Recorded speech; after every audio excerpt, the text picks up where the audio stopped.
दादी माँ कोई प्यारी सी कहानी सुनाओ प्लीज। आपके पास कहानियों का बहुत बड़ा खजाना है, जिन्हें सुनकर हमें मनोरंजन, ज्ञान, प्रेरणा एवं शिक्षा मिलती है।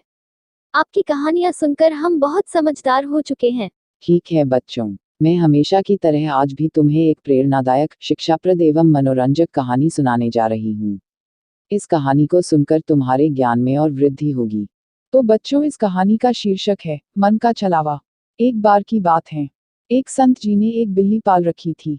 बिल्ली इतनी समझदार थी कि रोजाना जब संत जी शाम के सत्संग में रात्रि के अंधकार को दूर करने के लिए एक चिराग जलाकर उसके माथे पर रख देते थे, तब वो उस चिराग को सिर से गिरने नहीं देती थी, एकाग्रता से बैठी रहती थी। यह दृश्य देखकर सत्संगी जनों को बड़ा आश्चर्य होता, परंतु वे कहते कुछ नहीं थे। एक दिन एक सत्संगी ने बिल्ली की हकीकत का पता लगाने की एक बेहतरीन युक्ति खोजी। वह सत्संगी कहीं से एक चूहा पकड़ लाया और उसे चादर में छुपाकर चादर ओढ़कर सत्संग में गया। प्रतिदिन की तरह ही बिल्ली के माथे पर चिराग रख दिया गया और सत्संग शुरू कर दिया गया। कुछ ही समय पश्चात उस सत्संगी ने चुपके से वह चूहा बिल्ली के सामने छोड़ दिया। जैसे ही बिल्ली ने चूहे को देखा, वो सब कुछ भूलकर चूहे पर झपट पड़ी और चिराग को नीचे गिरा दिया, जिससे अंधेरा हो गया। मन भी उस बिल्ली की ही तरह है।